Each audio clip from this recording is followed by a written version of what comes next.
Most important question की series का सवाल नंबर 19। ये सवाल बहुत इंपॉर्टेंट है। इससे लघु उत्तरीय, अति लघु उत्तरीय, बहुविकल्पीय तीनों में ही प्रश्न आते हैं। तो जितने भी छोटे छोटे पॉसिबल सवाल है वो सारे के सारे तुमको इसी वीडियो में बता दूंगा। जितनी भी छोटी छोटी बातें हैं, छोटे छोटे कॉन्सेप्ट हैं, वो सब इसी वीडियो में तुम्हें मिल जाएंगे। इसलिए वीडियो को बिना स्किप किए पूरा जरूर देखना, याद जरूर कर लेना। इंपॉर्टेंट सवाल है, इसमें से तुम्हें क्वेश्चन जरूर देखने को मिलेगा तुम्हारे पेपर में। ठीक है, चलो देखते हैं क्या है सवाल। तो सवाल हमारा, परासरण दाब क्या होता है? परासरण तथा विसरण में उदाहरण सहित अंतर समझाइए। अंतर तुम तभी बता पाओगे जब तुम परासरण और विसरण के बारे में जानते होगे, और प्लस परासरण दाब तभी बता पाओगे जब तुम्हें परासरण पता होगा। तो सबसे पहले हम क्या करते हैं, विसरण पढ़ते हैं। सबसे पहले हम पढ़ेंगे विसरण, उसके बाद हम पढ़ेंगे परासरण, और लास्ट में देखेंगे परासरण दाब। तो लास्ट तक बने रहना, इंपॉर्टेंट सवाल है। फिर से कह रहा हूं, सारी छोटी छोटी बातें इसी सवाल में, इसी वीडियो में तुम्हें मिल जाएंगे देखने को। ठीक है, चलो सबसे पहले हम देखते हैं विसरण। तो विसरण क्या होता है? तुम्हारे सामने ये मैंने इमेज लगाई है, ठीक है, और ये सारी की सारी एआई से बनाई हुई इमेज है। तो एक एक करके समझते हैं क्या है। देखो, विसरण, विसरण को इंग्लिश में क्या बोलते हो? डिफ्यूजन। अब इसके लिए एग्जाम्पल, ये सारे जो विसरण के एग्जाम्पल हैं तुम डेली लाइफ से जोड़ सकते हो। बहुत सारे एग्जाम्पल तुम घर में करते भी होगे। तो चलो एक एक करके समझते हैं। जैसे पहले ये वाला समझो। इसमें क्या है, देखो, किचन में खाना बन रहा होता है। तुम्हें पता है किचन में खाना बन रहा है, तो खाने की जो खुशबू है, तुम किचन से दूर भी बैठे होगे तो खाने की खुशबू क्या होगी, धीरे धीरे तुम्हारे तक पहुंच जाएगी, है ना। तुम्हें पता चल जाएगा कि मम्मी आज किचन में क्या बना रही है। तो ये जो एग्जाम्पल है विसरण का है। कैसे? देखो, यहाँ पे क्या हो रहा है, जहाँ पे खाना बन रहा होगा, जैसे यहाँ पे खाना बन रहा है, तो यहाँ पे जो खाने के अणु निकल रहे हैं, यानी कि जो खुशबू निकल रही है, ठीक है, खाने की जो खुशबू के अणु यहाँ पर निकल रहे हैं, उनकी सांद्रता क्या है, ज्यादा है। मतलब कि यहाँ पे बहुत ज्यादा अणु होंगे। ठीक है, खुशबू निकल रही है क्योंकि यहीं से खुशबू निकल रही है, तो यहाँ पे बहुत ज्यादा अणु होंगे। जहां पे तुम बैठे थे, क्या वहां पे पहले से खाने के कोई अणु थे खुशबू के? नहीं थे, यानी कि वहां पे सांद्रता क्या थी, 0। लेकिन धीरे धीरे यहाँ से जो खुशबू के अणु है वो सब घूमते हुए कहाँ पहुंच गए, तुम्हारे पास, जहां पे तुम बैठे हो। और फिर तुम्हें पता चलेगा कि हाँ भाई खाना बन रहा है, और खाने में क्या बन रहा है। खुशबू लेते ही तुम्हें पता चल जाएगा। जैसे परफ्यूम की खुशबू क्या है, हर जगह फैल जाती है। एक जगह कहीं परफ्यूम लगाया जाता है तो आसपास के एरिया में पता चल जाता है कि हाँ भाई परफ्यूम लगाया गया है ना। और जैसे यहाँ पे देखो, अगरबत्ती है, अगरबत्ती जलाई गई तो अगरबत्ती की खुशबू कहाँ से निकल रही? अगरबत्ती से निकल रही है, और ये धीरे धीरे कहाँ पहुंच गई, जहां तुम बैठे हो रूम में, वहां तुम्हारी नाक में जाकर के उसके अणु पहुंच गए, और तुम्हें पता चल गया हाँ कि अगरबत्ती जल गई है, यानी कि पूजा संपन्न हो गई है। बात समझ गए हो? एक और एग्जांपल, इसमें क्या है, देखो इसमें क्या लिया हमने, रेड कलर। ये भी तुमने किया होगा, कलर को पानी में जरूर घोला होगा, होली जब भी खेली होगी तो जरूर घोला होगा। ठीक है, इसमें क्या होता है, देखो कलर हमने लिया, उस कलर को जैसे हमने पानी में डाला तो क्या होगा, पानी में धीरे धीरे घुल जाएगा, और पूरा का पूरा कलर, पूरा का पूरा पानी कैसा हो गया, रेड कलर का हो गया। यानी कि यहाँ पे सांद्रता, जो तुमने कलर का विलयन लिया था वो कैसा था, गाढ़ा था। वो कैसा था, गाढ़ा था, और वो धीरे धीरे सब में फैल गया। यानी कि कहां से कहां की तरफ प्रवाह हो रहा है, ये चीज ध्यान से देखना। कहां से कहां हो रहा है, तो अधिक सांद्रता से किधर से किधर, अधिक सांद्रता से,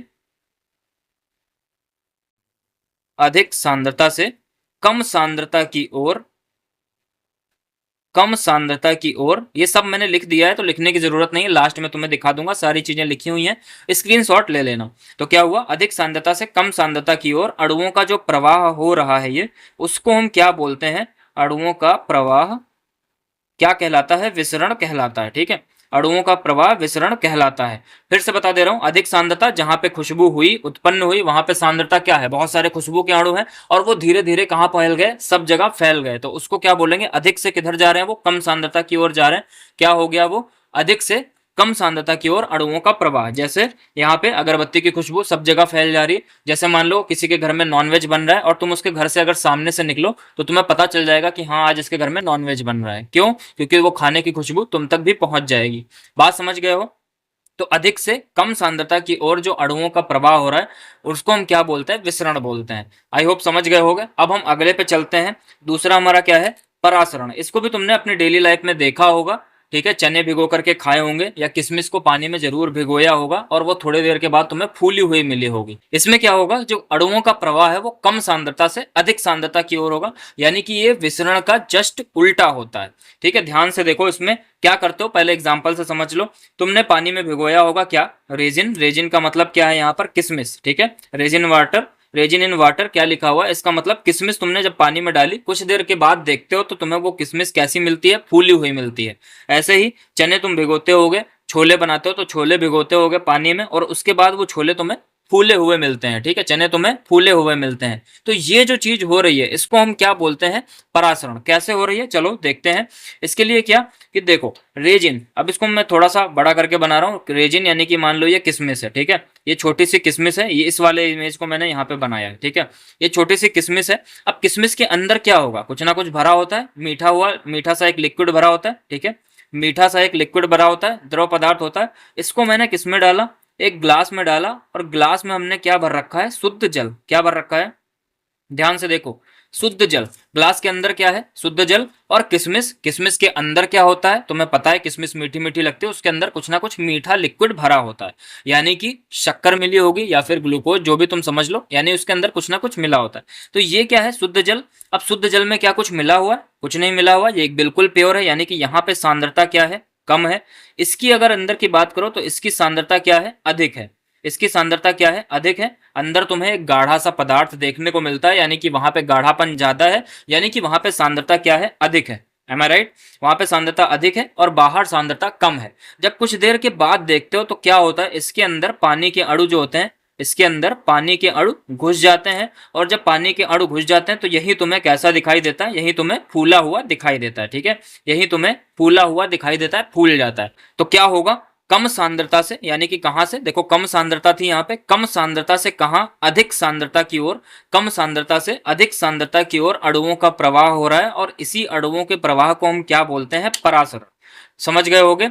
विसरण में क्या था, अधिक सांद्रता से कम सांद्रता की ओर प्रवाह था, और परासरण में क्या है, कम सांद्रता से अधिक सांद्रता की ओर प्रवाह है। अब एक इंपॉर्टेंट पॉइंट यह है कि परासरण ऐसे नहीं हो सकता। परासरण के लिए एक चीज जरूरी है, और वो क्या होती है, अर्ध पारगम्य झिल्ली। क्या होती है, अर्ध पारगम्य झिल्ली। अब ये अर्ध पारगम्य झिल्ली क्या होती है भाई, अर्ध पारगम्य झिल्ली, इसको बोलते हो सेमी परमिएबल मेम्ब्रेन इंग्लिश में, और शॉर्ट में क्या होता है, एसपीएम। ये सब लिखा हुआ है, आगे मिल जाएगा, परेशान नहीं होना, ठीक है। अर्ध पारगम्य झिल्ली, अब इसका मतलब क्या है, अर्ध पारगम्य झिल्ली जो होती है वो क्या होती है, जैसे मान लो मैंने क्या ले लिया, विलयन, अब मैं उसको ऐसे बना रहा हूं, ठीक है, बीच में हमने क्या ले लिया, अर्ध पारगम्य झिल्ली लगा ली।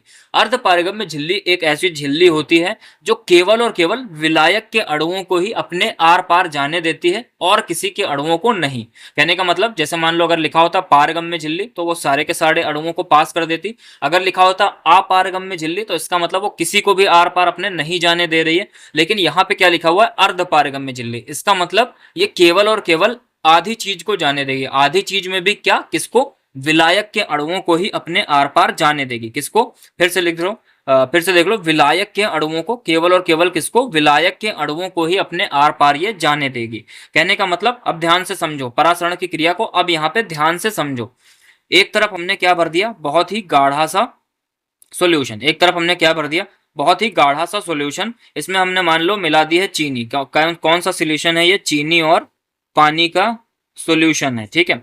दूसरी तरफ हमने क्या ले रखा है, शुद्ध जल। दूसरी तरफ हमने क्या ले रखा है, शुद्ध जल। अब क्या होगा, किधर की सांद्रता ज्यादा है, बताओ किधर की सांद्रता अधिक है, कौन सा ज्यादा गाढ़ा होगा। तो तुम्हें पता है ये वाला ज्यादा गाढ़ा होगा, इसकी सांद्रता क्या है, अधिक है। और इधर वाले की सांद्रता क्या है, कम है। बहुत इंपॉर्टेंट है, ध्यान से समझना। इसकी सांद्रता अधिक है, ये गाढ़ा होगा क्योंकि इसमें चीनी मिली हुई है, तो ये थोड़ा सा पानी की कंपैरिजन में, पानी की तुलना में क्या होगा, गाढ़ा होगा। ये वाला क्या है, इसकी सांद्रता कम है, ये वाला पतला है, ठीक है।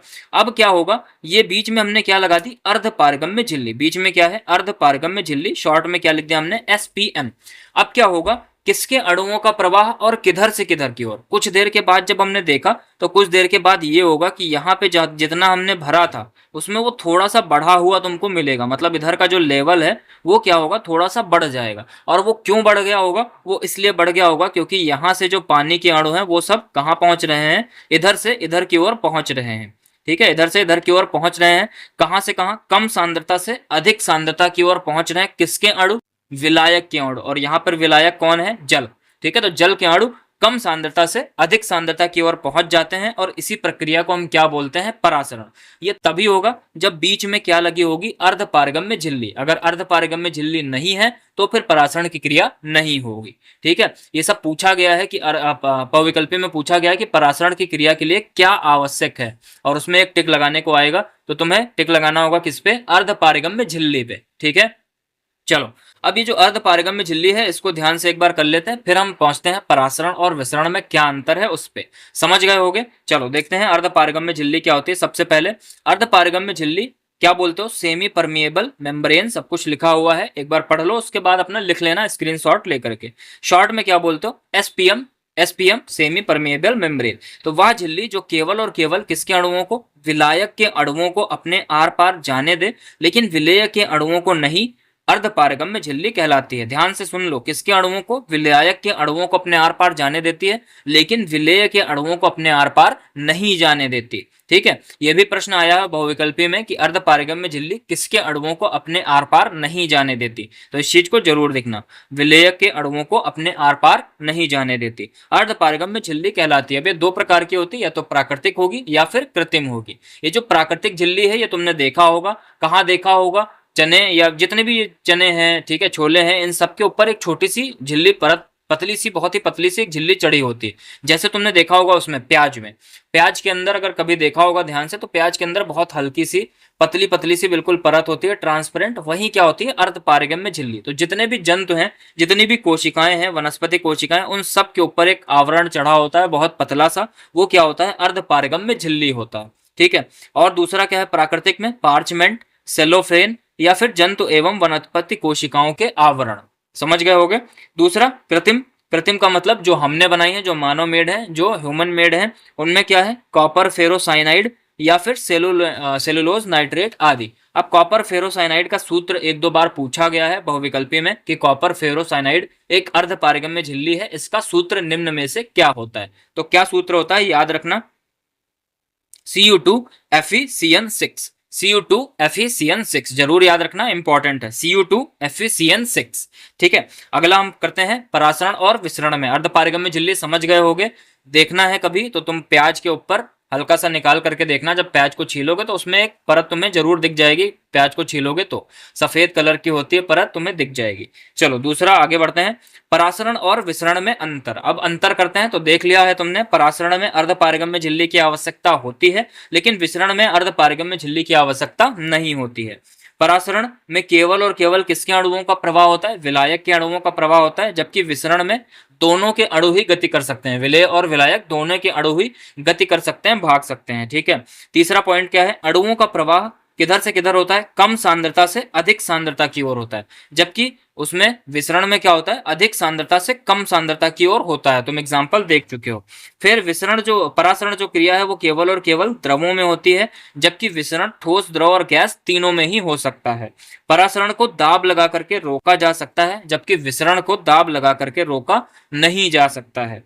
उदाहरण के लिए जैसे अगरबत्ती की खुशबू का हर जगह फैल जाना, ये काहे का एग्जाम्पल है? ये विसरण का एग्जाम्पल है। ये मैंने उल्टा लिख दिया परासरण में, इसको इधर कर लेते हैं। चलो कोई नहीं, ये किसका एग्जाम्पल है? ये विसरण का एग्जाम्पल है। ये आ जाएगा इधर, और ये किशमिश पानी में डालने पर चने या किशमिश का फूल जाना, ये किसका एग्जाम्पल होता है? परासरण का। और ये जो एग्जाम्पल है अगरबत्ती की खुशबू वाला, ये एग्जाम्पल है किसका? विसरण का। ठीक है, तो दोनों सही हो गए। अब परासरण में पानी में डालने पर चने या किशमिश का फूल जाना, ये किसका एग्जाम्पल हो गया तुम्हारा? परासरण का। और विसरण का एग्जाम्पल क्या होता है? अगरबत्ती की खुशबू का हर जगह फैल जाना, ये किसका एग्जाम्पल हो गया? विसरण का। ठीक है, समझ गए होगे। अब हम आगे बात करते हैं किसका? परासरण दाब का। तो अभी तुमने देखा कि परासरण क्या होता है? अर्ध पारगम्य झिल्ली से होकर विलायक के अणुओं का कम सांद्रता से अधिक सांद्रता की ओर होने वाला प्रवाह क्या कहलाता है? परासरण कहलाता है। अब देखो ध्यान से, परासरण दाब, परासरण की क्रिया को रोकने के लिए विलयन पर लगाया गया आवश्यक न्यूनतम बाह्य दाब क्या कहलाता है? परासरण दाब कहलाता है। इसको समझते हैं चित्र से। तो देखो, मान लो हमारे पास ये एक बड़ा सा फिगर मैंने बना दिया, ठीक है, मान लो, और बीच में इसमें क्या लगा होगा? परासरण है, तो परासरण में बीच में क्या लगी होती है? तुम्हें पता है क्या लगा होता है? एसपीएम। एसपीएम का मतलब अर्ध पारगम्य झिल्ली। एक तरफ गाढ़ा सॉल्यूशन होगा, एक तरफ बहुत ही गाढ़ा सॉल्यूशन होगा। ठीक है, ये हो गया कैसा? अधिक सांद्रता, इसकी सांद्रता क्या है? अधिक है। और दूसरी तरफ क्या होगा? कम सांद्रता वाला सॉल्यूशन। ठीक है, कम सांद्रता, मान लो हमने क्या भर दिया? जल। ठीक है, इसकी सांद्रता क्या है? कम है। समझ गए? अब हमें क्या करना है? जैसे ही तुम अर्ध पारगम्य झिल्ली से दोनों ही चीजों को इधर उधर रखोगे, एक तरफ अधिक एक तरफ कम सांद्रता, तो क्या होने लगेगा? धीरे धीरे जो कम सांद्रता से है, कम सांद्रता की ओर से अधिक सांद्रता की ओर किसके अणु गति करने लगेंगे? विलायक के अणु कम सांद्रता से अधिक सांद्रता की ओर गति करने लगेंगे। एम आई राइट? और जब इधर आने लगेंगे जल के अणु, जब जल इसके अंदर घुसने लगेगा तो इधर का लेवल क्या होगा? ये वाला जो लेवल है, ये वाला जो लेवल है, ये धीरे धीरे क्या होगा? बढ़ता जाएगा। ठीक है, धीरे धीरे क्या होगा? बढ़ता जाएगा। समझ गए हो? क्यों बढ़ रहा है? क्योंकि विलायक के अणु कम सांद्रता से, यानी इस तरफ से निकल निकल के किधर आ रहे हैं? इधर आ रहे हैं, और इस वजह से इसमें जब घुसते जाएंगे तो इसका लेवल धीरे धीरे क्या होता जाएगा? बढ़ता जाएगा। ठीक, अब मान लो हमें इसको रोकना है। ठीक है, परासरण की क्रिया हो रही है, अगर इसको हमें रोकना है तो हम क्या करेंगे? तो हम क्या करेंगे, इसके ऊपर यहाँ पे मान लो इसको हमने कर दिया किसी तरीके से बंद, और इसके ऊपर हमने लगा दिया क्या? दाब। क्या लगा दिया? इसके ऊपर हमने क्या लगा दिया? इसको बंद करके किसी तरीके से इस पर हम दाब लगाना शुरू करें। अगर इसको दबाओगे, अगर इसको धीरे धीरे दबाते जाओगे, दाब लगाते जाओगे, तो क्या ये जो विलायक के अणु हैं इधर से इधर आ पाएंगे? सोचो, क्या विलायक के अणु इधर से उधर आ पाएंगे? नहीं आ पाएंगे। एग्जाम्पल के लिए क्या, जैसे मान लो बहुत तेज हवा चल रही है, तूफान आ गया, तो तुम क्या करोगे? खिड़की बंद करने में तुम्हारी ताकत लगती है, और अगर तुमने पूरी तरीके से खिड़की बंद कर दी, दाब लगा करके पूरी तरीके से खिड़की बंद कर दी, तो क्या वो हवा अंदर आ पाएगी? नहीं आ पाएगी। सेम केस वहीं, अगर यहाँ पे दाब अच्छे तरीके से लगा दोगे तो एक ऐसा दाब होगा जिसपे ये विलायक के अणु इधर से इधर आना बंद कर देंगे। ठीक है, यानी कि यहाँ पे जो एसपीएम थी, अर्ध पारगम्य झिल्ली, इसके अंदर जो छोटे छोटे गेट थे वो सब क्या हो जाएंगे? बंद हो जाएंगे। अगर बंद हो गए तो विलायक के अणु इधर नहीं आ पाएंगे। क्यों? क्योंकि इसमें दाब बहुत ज्यादा हो गया, तो विलायक के अणु इधर नहीं आ पाएंगे, और ये जो परासरण की क्रिया है वो क्या हो जाएगी? रुक जाएगी। समझ गए होगे? दाब किस पे लगा रहे हैं? इधर वाले विलयन पे। ठीक है, क्यों दाब लगाओगे? दाब लगाओगे तो ये वाले जो अणु हैं ये अब इसके अंदर और ज्यादा प्रवेश नहीं कर पाएंगे। ठीक है, और ज्यादा प्रवेश नहीं कर पाएंगे, और उसी दाब को हम बोलेंगे, जो दाब हमने यहाँ पर लगाया बाहर से, उसी दाब को हम क्या बोलते हैं? परासरण दाब। ठीक है, उसी दाब को हम क्या बोलते हैं? परासरण दाब।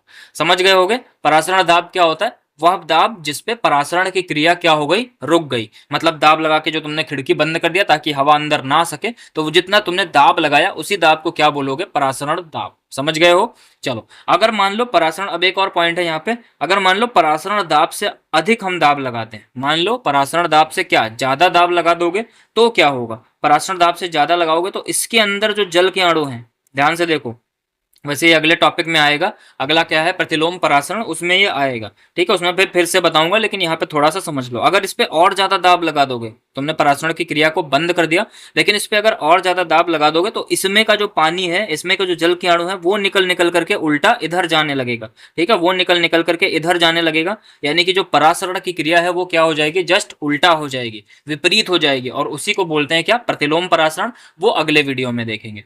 परासरण दाब समझ गए होगे, परासरण विसरण में अंतर समझ गए होगे। अगर तुम्हें ये परासरण विसरण में अंतर, परासरण दाब, ये तीनों ही चीजें समझ आ गई हो, अर्ध पारगम्य झिल्ली के बारे में समझ आ गया हो, तो वीडियो को लाइक जरूर करना। कोई कंफ्यूजन हो तो कमेंट जरूर करना, मैं जल्दी से जल्दी रिप्लाई देता ही हूँ, तुम जानते हो, तो रिप्लाई तुम्हें मिल जाएगा। और साथ में शेयर जरूर किया करो जो लोग तैयारी कर रहे हैं। ठीक है, मिलते हैं नेक्स्ट वीडियो में। सवाल बहुत इंपॉर्टेंट है, ध्यान से जरूर कर लेना, याद जरूर कर लेना, हो सकता है तुम्हें एग्जाम में देखने को मिले। ओके, चलो मिलते हैं नेक्स्ट वीडियो में।